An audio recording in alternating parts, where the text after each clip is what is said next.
Γνωρίζεις πως οι πράξεις και τα συναισθήματά μας δεν είναι συνειδητά? Πόσες σκέψεις και πόσα συναισθήματα έχουμε κατά τη διάρκεια της ημέρας? Σήμερα, ας πούμε, ποιο ήταν το πρώτο πράγμα που σκέφτηκες όταν άνοιξες τα μάτια σου? Αν ένιωσες ότι οι σκέψεις σου ήταν αρνητικές και βίωσες αρνητικά συναισθήματα, τότε μπορείς να κάνεις δύο πράγματα που θα σου πω.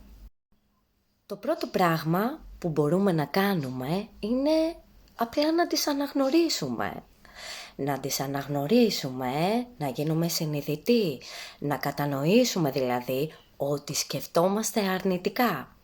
Και αυτομάτως, κάνοντας αυτή την αυτοπαρατήρηση, παίρνουμε και τον έλεγχο. Παίρνουμε τον έλεγχο της σκέψης μας.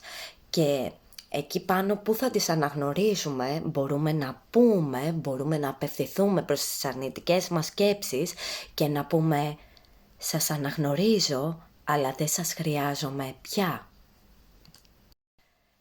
Το δεύτερο πράγμα που μπορούμε να κάνουμε εκείνη τη στιγμή είναι απλά να δηλώσουμε, να επιλέξουμε, γιατί είναι θέμα επιλογής, να επιλέξουμε ότι δεν είμαι αυτές οι σκέψεις.